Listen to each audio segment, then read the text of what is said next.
I'd been a cop for over 12 years, and in all that time, I'd seen my fair share of strange, unsettling things.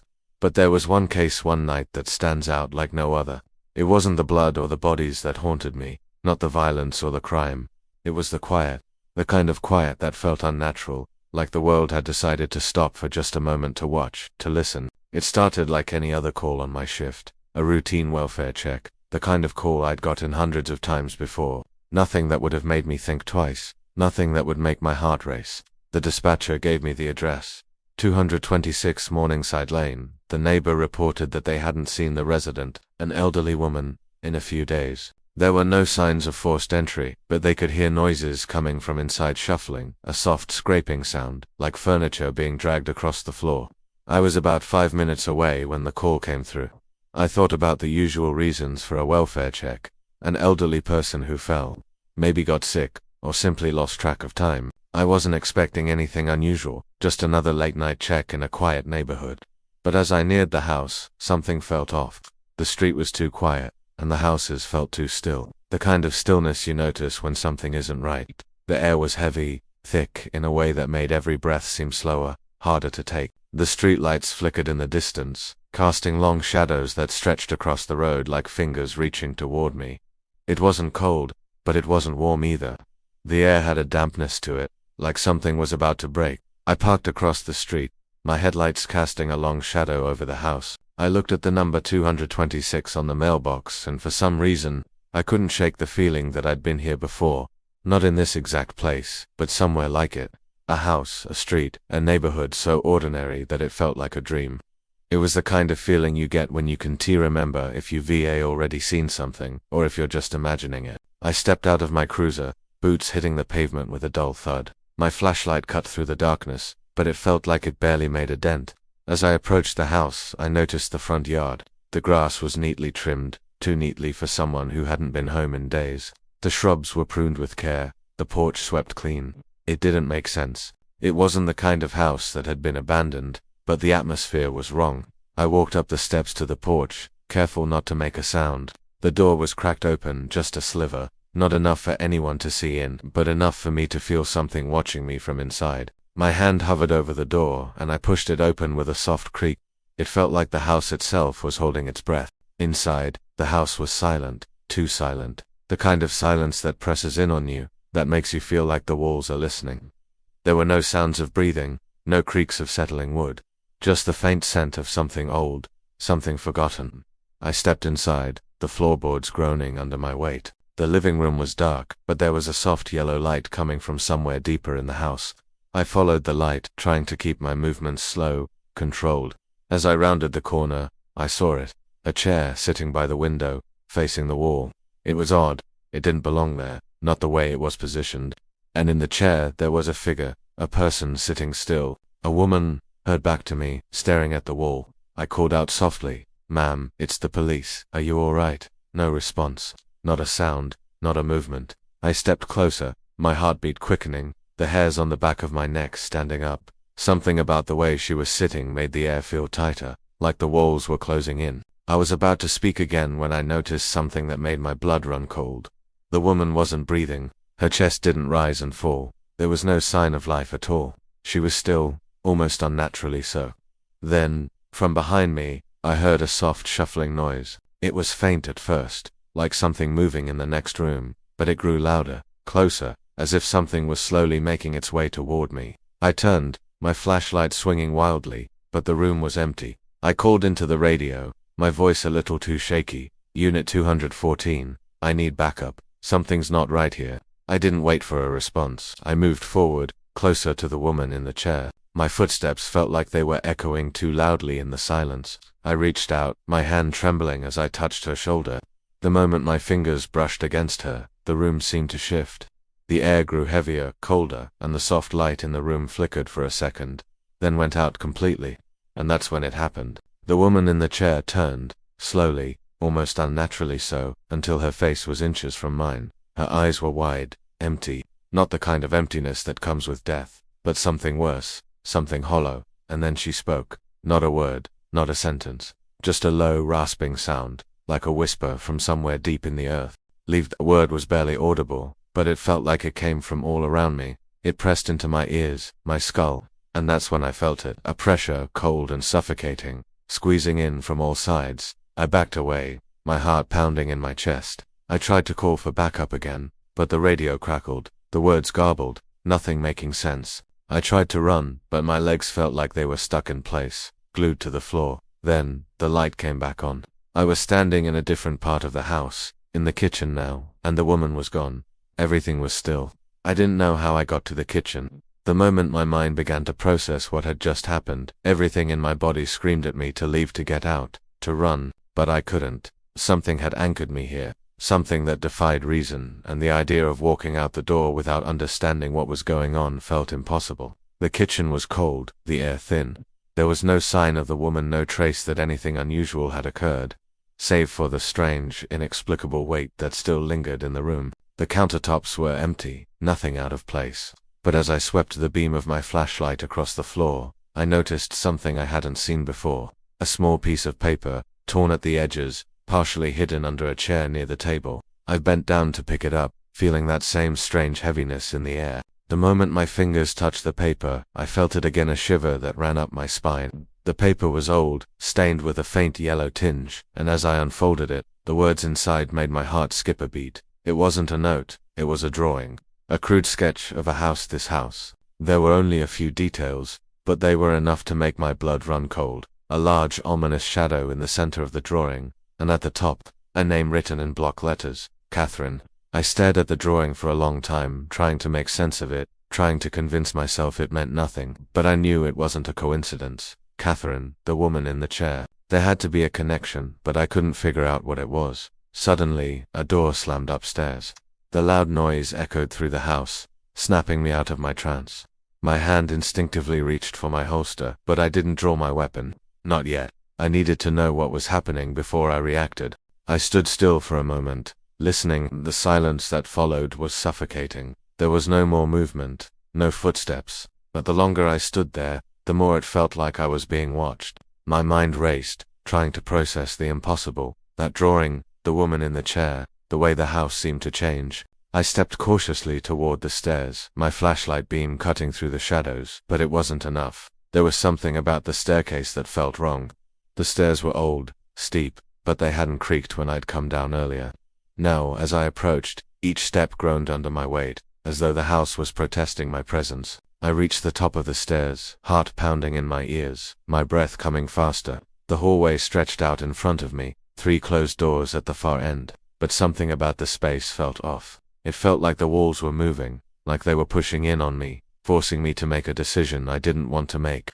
A soft rustling came from behind one of the doors. I couldn't stop myself. I reached for the nearest one, my hand cold on the brass knob. The door swung open with a slow creak, the sound slicing through the stillness. My flashlight beam swept the room empty. The floor was bare, the walls stripped of any decoration or character. Just an empty, forgotten space. I closed the door slowly, turning to face the other 2. But before I could decide which one to check next, I heard it again. The rustling. This time, it came from behind the last door at the far end of the hall. It wasn't a sound made by an animal, or the wind, or any rational explanation. It was deliberate, like something or someone was waiting for me. I took a deep breath, my hand trembling as I moved toward it. My flashlight flickered, casting long, uneven shadows across the walls. As I reached for the knob, the rustling stopped. Absolute silence. It wasn't just the quiet of an empty house. It was a silence that seemed to hang, thick and suffocating. I turned the knob, pushing the door open with a swift motion, my eyes searching the room, and that's when I saw it. The chair, the same one from downstairs, sitting in the middle of the room, facing the wall. But this time, the room was different. The air felt colder here, the shadows deeper. I couldn't explain it, but there was something waiting in this room, something that didn't belong, and that's when the light flickered on again. The woman was there. She was standing in the corner, facing the wall, her back to me. Her head was tilted to the side at an impossible angle, her arms hanging limp by her sides. Her body was motionless, but I could feel her presence, pressing against me, suffocating me with its weight. "Catherine," I whispered, the name slipping from my lips. Before I could stop it, she didn't respond, didn't even acknowledge me. She just stood there, as still as a mannequin. I should have left. I knew that, but I couldn't bring myself to move, couldn't tear my eyes away from her. Something in me, some primal, gut-wrenching instinct, told me I needed to understand, to know what was happening.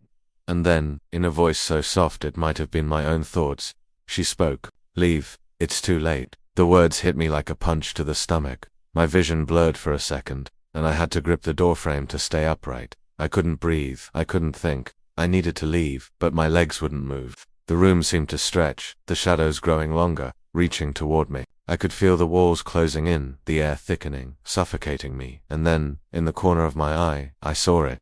The drawing from the kitchen. It was on the wall now, scrawled in what looked like black ink. Catherine's name was still there, but underneath it, in smaller hurried writing, was another name.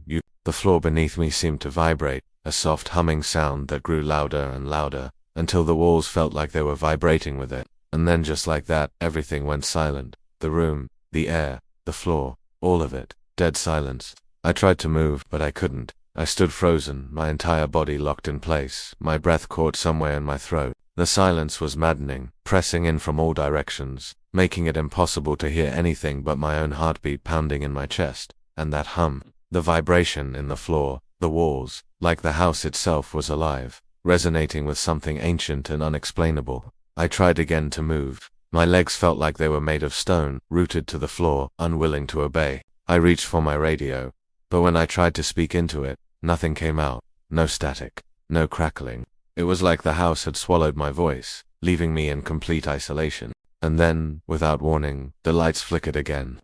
For a brief moment, the whole house was bathed in that strange amber glow I had seen earlier. It wasn't the harsh brightness of a bulb. It was soft, almost inviting. The light pulsed, just once, like it was breathing with the house. I didn't want to look, but my eyes were drawn to the woman in the corner. She hadn't moved, but something had changed. Her head was now turned slightly, just enough that I could see her face in the dim light. It was her eyes. I can't even describe them properly.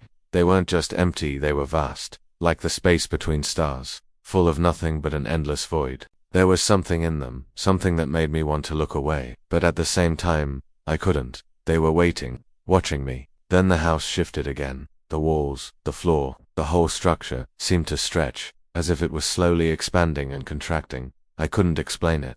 It was like the entire house was breathing, living in a way that was beyond natural. I heard a sound behind me, a soft scraping. I didn't turn. I didn't have to. I could feel it. Feel the presence of something behind me, moving closer. The same shuffling sound I'd heard when I first entered the house. Only now, it wasn't distant. It wasn't outside the room. It was right there, just behind me, pressing against my back. I wanted to scream, to run, but I couldn't move. My legs still wouldn't obey. My whole body was frozen, trapped in some kind of nightmare where time itself had slowed to a crawl. The scraping grew louder, closer. It wasn't just the sound of something moving. It was like something dragging, pulling, coming closer with every inch. And then it stopped. Not the scraping. That continued. But the presence behind me gone. It was like the very air had sucked it up. The tension that had been suffocating me evaporated in an instant. I could move again. I didn't hesitate. I bolted for the door, my feet pounding against the floor, the sound echoing in my ears as I yanked the door open. I didn't look back. I didn't want to. I just needed to get out. I needed air. I needed to breathe. But the hallway outside was no better. The air felt thick, almost sticky. The light flickered again, casting long twisted shadows that seemed to crawl across the walls like living things. I ran down the hall, past the rooms I had checked earlier, through the kitchen. The door to the basement was still ajar, the gap wide enough that I could see the dim light flickering below. I didn't stop. I pushed through the back door of the kitchen, and into the night. I was outside. Finally, the cool night air hit me like a slap to the face, and I gasped for breath, as if I had been drowning underwater. The neighborhood was still, just as quiet as it had been when I first arrived. But now, it felt different, empty, hollow. I looked up at the house one last time. The windows were dark, but there was something in the air around it. It felt alive, watching me from the shadows. The amber glow I had seen earlier flickered for a moment, and for the briefest of seconds, I thought I saw a shadow move past the upstairs window. I stumbled back toward my cruiser, my heart still pounding. I didn't even look at the house as I pulled away. I couldn't. I was too scared to, and I couldn't shake the feeling, the overwhelming sense that the house was still watching me. I didn't report anything about what had happened, not in the official records. There were no notes, no details about the woman or the strange drawings. The way the house seemed to shift and breathe, or the feeling of being trapped in time, none of it made sense. It didn't belong in a case file, and I knew it, but every night, without fail, when the shift ends and the city falls quiet, I think about that house.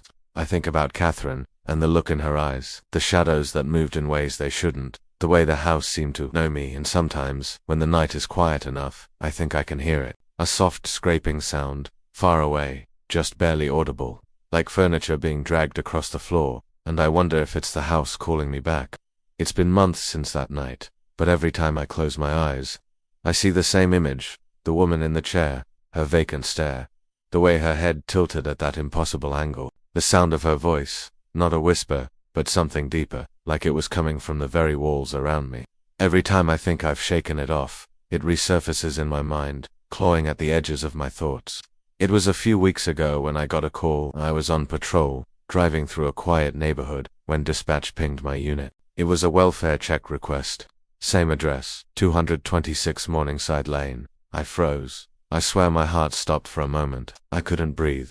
I tried to push it down. It had to be a coincidence. The house couldn't possibly be connected to what I'd experienced. But the moment I heard that address, I knew. I couldn't ignore it anymore. I had to go back. I pulled up in front of the house again, my cruiser's lights flashing in the dead of night.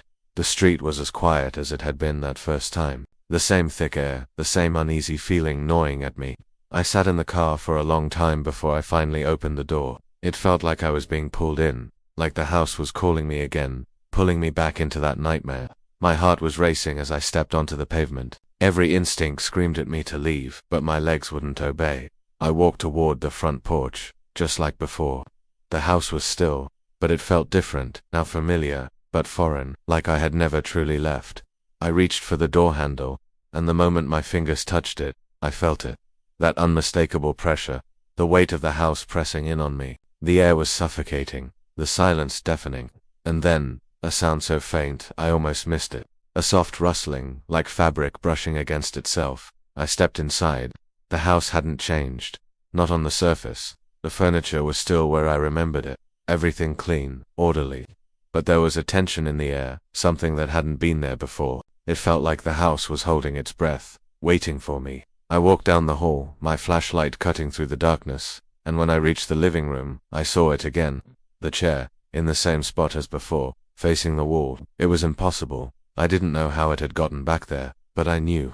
I knew this was where it all started. I called out into the silence, my voice shaking more than I wanted to admit. Police department. Is anyone here? No response. I stepped closer to the chair, my boots heavy on the hardwood floor. The air felt colder now, biting at my skin as I reached out, my hand trembling. Before I could touch it, the door behind me slammed shut. I whipped around, heart in my throat, but the hallway was empty. I spun back to face the chair, and that's when I saw her. She was sitting there again, but this time, her eyes were open, wide open. Her gaze was locked on me, and I could feel her staring through me. It was like the room was closing in on me, and I couldn't breathe, couldn't move. I wanted to run, but I couldn't. My body refused to obey. Catherine, I whispered, the name falling from my lips without thought. Why are you here? And then her mouth moved.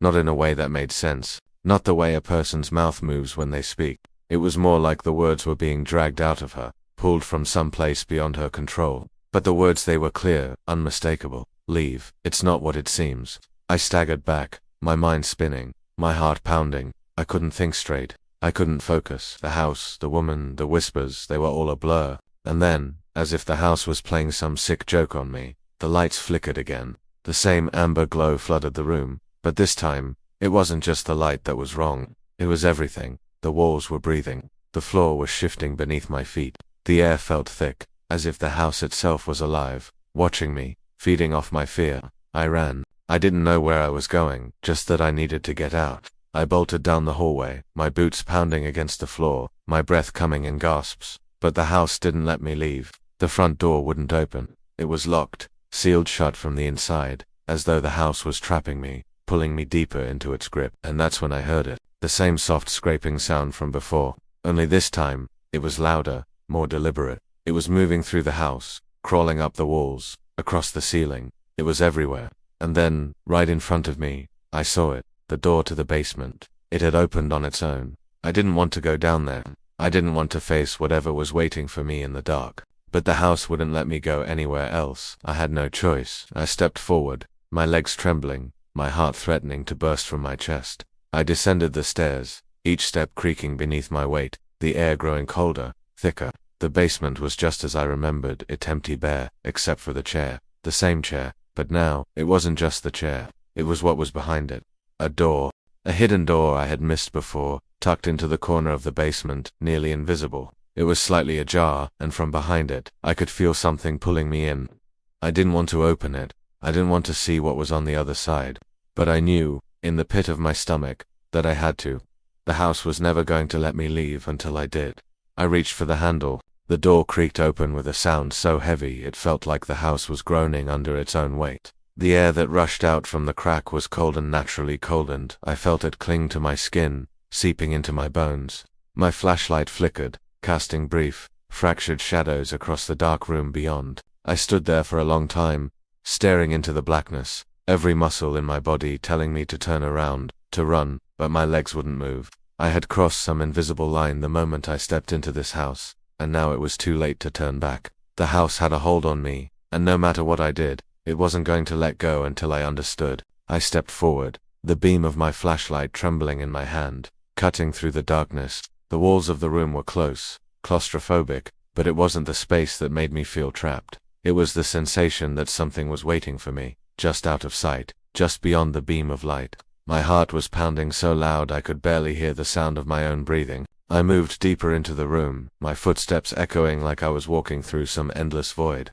The closer I got to the center, the colder it became. It felt like time was slowing down, each second stretching into eternity. And then, I saw it, a table. At first, I couldn't make sense of it. The table was small, wooden, and in the center, resting on its surface, was a single, unmarked photograph. I walked closer, my breath shallow, and reached out to touch it.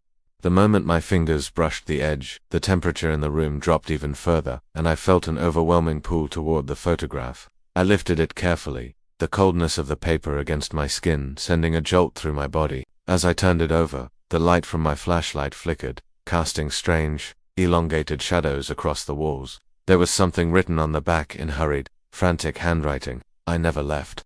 The words didn't make sense. They were a warning, or a message. It didn't matter. I couldn't understand why it felt like my soul was being drawn into the photograph. The same emptiness I had seen in the woman's eyes was in the image now. A woman, sitting in a chair, just like the one upstairs. But this time, it was different. Her eyes weren't vacant. They were wide, filled with fear, and in the reflection of the window behind her there was something moving. Something behind her, a dark shadow, distorted, like it didn't belong in this world. I dropped the photo. That's when I heard it again, the same soft scraping. But it wasn't coming from the walls this time, it was coming from behind me. I turned around my heart and my throat, and that's when I saw it. The woman, she was standing in the doorway. Her head was tilted again, just like before, but this time, her body was wrong, twisted. It wasn't a natural stance, like her joints were bent the wrong way, and her skin was stretched tight across her face, a grotesque mockery of human form. Her eyes were still wide, but now, they were filled with something else, something malicious. "Leave," she whispered, her voice a hollow echo, vibrating through the room. Before I could move, the room started to warp. The walls were expanding and contracting, shifting like they were made of rubber, pulling and stretching, as if the house itself was breathing, growing, suffocating. I had no choice but to back away, my mind racing, trying to find an exit, but the house was playing its games again. The door to the basement had closed, the hallway was gone, and the only thing in front of me now was the woman, moving toward me, her body jerking at unnatural angles as she took slow, deliberate steps. "Catherine," I whispered, though I wasn't sure if it was her name anymore. I didn't think it mattered. I turned and ran. My flashlight bounced wildly, illuminating nothing but dark corners. The walls pressed in on me, the air thick and suffocating. The house seemed to stretch farther than it should, the hallway endlessly long. I was trapped. There was no escape. I reached the front door. It was locked, sealed shut, but I didn't care anymore. I threw myself against it, my shoulder slamming into the wood with all the strength I could muster. I had to get out. The house was fighting back. The pressure in my chest was unbearable, like the very air was trying to crush me. With one last desperate shove, the door flew open. I didn't look back. I ran into the night, the cool air slapping my face, forcing the haze from my mind. My legs burned with exhaustion, my lungs screamed for air. I didn't stop until I reached my cruiser, jumping in without hesitation, slamming the door behind me. My hands were shaking, but I managed to start the engine. I didn't look back at the house, not once. I drove for miles, not stopping until I reached the station. I never went back to 226 Morningside Lane. I couldn't, not because I was afraid of what might happen, but because deep down, I knew that house would never let me leave. It was waiting for me, for anyone who stepped inside. But there's one thing I can't shake, the photo, the one from the hidden room, the one with the woman in the chair, because now, I've started seeing the same thing in my dreams. Her eyes, the shadow, and the reflection. And when I wake up, I swear I can hear something moving behind me, just like before. Thank you all for joining me on these journeys. Your support means everything, and I love reading your reactions and personal experiences in the comments. If these stories kept you on the edge of your seat or gave you chills, please hit that like button and consider subscribing for more haunting stories. Have you ever experienced something similar, or perhaps you have your own unexplainable story to share? I'd love to hear your thoughts in the comments below. Each of your stories adds another layer to our growing community of horror enthusiasts. And if you think someone else might enjoy a good scare, don't forget to share this video with them. Stay tuned for more spine-chilling stories. And remember, sometimes the scariest tales are the ones that could happen to any of us. Thank you again for watching, and I'll see you in the next video, if you dare.